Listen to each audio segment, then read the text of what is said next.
Welcome back. In this video I'll talk to you about quests and the treasure bag.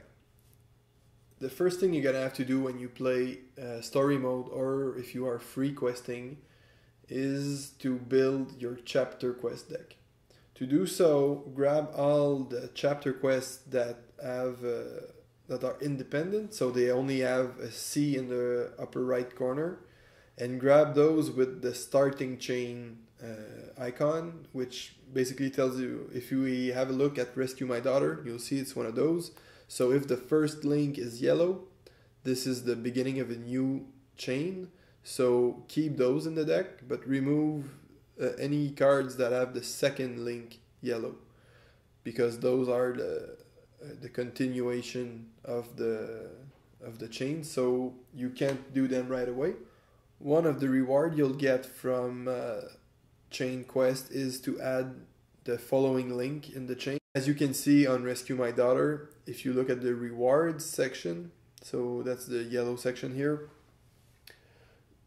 the serendipity symbol or the green symbol tells you what happens if you succeed Rescue My Daughter. The darkness symbol tells you what happens if you fail Rescue My Daughter.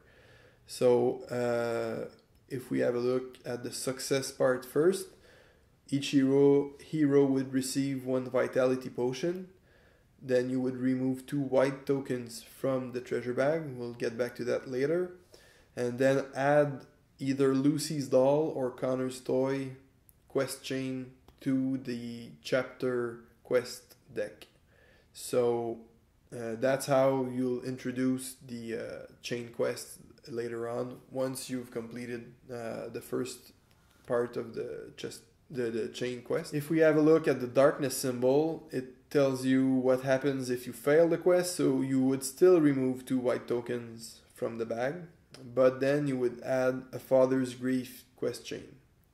So because even if you fail Rescue My Daughter, it doesn't mean that that chain ends there. So that's again a cool thing, because you can fail stuff in Myth. You don't always have to succeed everything. So I think having this concept is really good.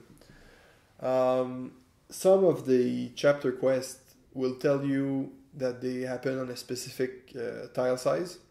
So if this happens and you drew that quest because of a tile that's of a different size, you really have 2 choices. The rules tell you to put that chapter quest aside with the appropriate tile, and whenever you're done with the current tile, just go to that tile.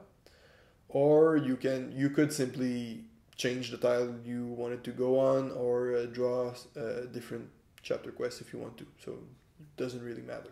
The next level of quest in the game is the act quest. If you're playing story mode, the act you're gonna do is already defined by the story, so you don't need to draw any card at this point.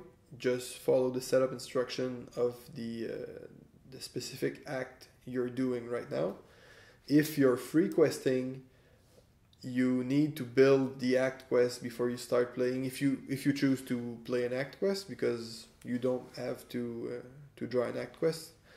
If you choose to, you must build the act quest deck first. To do so, do exactly the same thing you did with the chapter quest. So basically you keep all the independent quests and the beginning of new chains and remove the rest. The act quest will give you an objective for the gaming session, and sometimes will tell you pretty much how it will play out. So if we have a look at Light the Fires, it tells you in the setup section that heroes must traverse 1 6x6 tile, 1 4x6 tile, 1 12x12 tile, 1 4x6 tile, then the campfire tile, which is a 6x6. So basically it tells you the sequence in which you're gonna play, or the sequence of the tiles you're gonna play in. And then a hero must be adjacent to the signal fire before the darkness deck recycles. So basically it's a rush quest. So you have to do all this before the darkness deck recycles.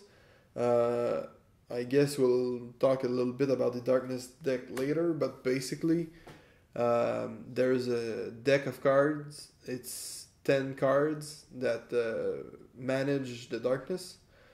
You'll usually draw one card per darkness cycle. Again, we'll get to that later, but this tells you that the darkness can't activate more than 10 times before you're done with those 5 tiles. So I've never tried it, but I'm thinking you're gonna have to move fast. The last type of quest in the game is the story quest. That's the more structured version of the game.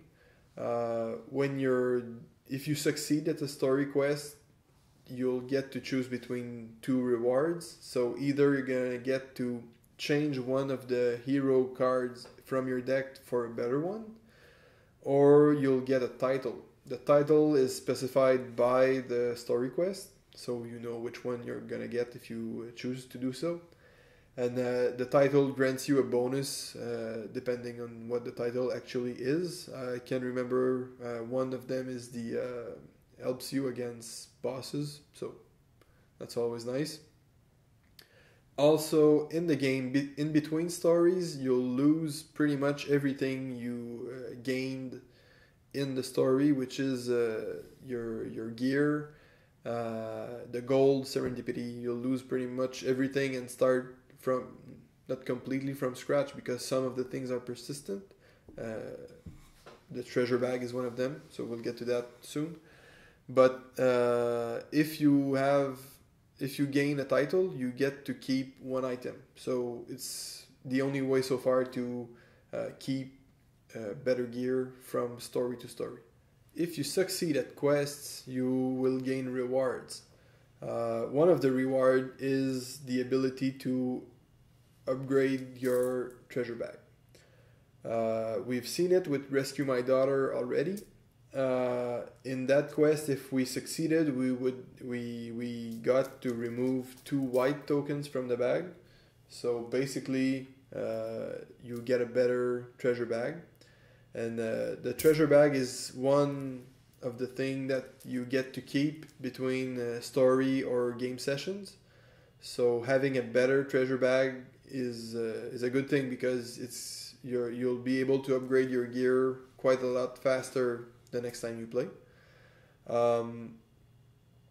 At first, when you play with a new group, you'll put all the white tokens and all the green tokens in the bag and leave the blue tokens out. So basically, your white tokens will give you potions and gold. Green tokens is gear that's better than your starting gear. And then the blue tokens are even better gear. So you really want to try and remove a couple of the white tokens. I'm not sure if removing all of the white tokens is a good idea, but I guess remove a couple of them. And adding the blue tokens definitely is very good. Basically, every time you pick up a treasure marker from the tile, you'll get to draw a token from the treasure bag. And the color of the token tells you in which items deck to draw a card. Once you've done it, you need to put the token back in the bag. So you're not upgrading your bag when you're picking up treasure. The only way to upgrade your bag, at least so far I think, is with quest rewards. So they would tell you, or trap rewards too. So they would tell you to remove 2 white tokens or add 1 blue token and such. The treasure bag is persistent, so it's one of the thing, if not the only thing, that stays as is in between game sessions and stories. If you're free questing with the same group, you can still upgrade your bag, so it's better the next time you're doing a story. So it's really one of the group resource you get to keep in between sessions. So, how do you pick up treasure markers if there are none on the tile when you set it up? You need to make them pop first. So, to have them pop, you need to kill 3 minions in a single attack, or rather I should say, for every 3 minions in a single attack, add 1 treasure marker. So if you manage somehow to kill 6 minions in a single attack, you would add 2 treasure markers on the tile, and you would add 1 where the 3rd minion was standing. So that's the space in which it will pop up. For every lair, captain, or mini boss you kill, you add the treasure marker 2. So add it in any space it was occupying, because they're all multi-space creatures or obstacles. So just choose one and put the treasure marker there. To pick the treasure marker up, you need to be in the same space as the treasure marker and spend 1 movement point. We'll talk more about movement points in the next video, but just know you have to spend 1 to pick the treasure up. When you do it, like I said, you're gonna draw a token from the bag, which will tell you in which items deck you need to draw your item. The new item you acquire goes into your inventory slot on the hero board. You can't equip it right away, so you need to put it there, and in the cleanup phase, or the cleanup step rather, of the refresh phase, you'll get to change the gear you have equipped for the next cycle. Every tile marker is still on the tile when you clear the tile. By clearing the tile, again, I mean killing all monsters, removing all lairs, and disarming all the traps. For every treasure marker still on the tile when this happens, automatically changes to 1 gold piece each, which is again grabbed by any player, doesn't matter.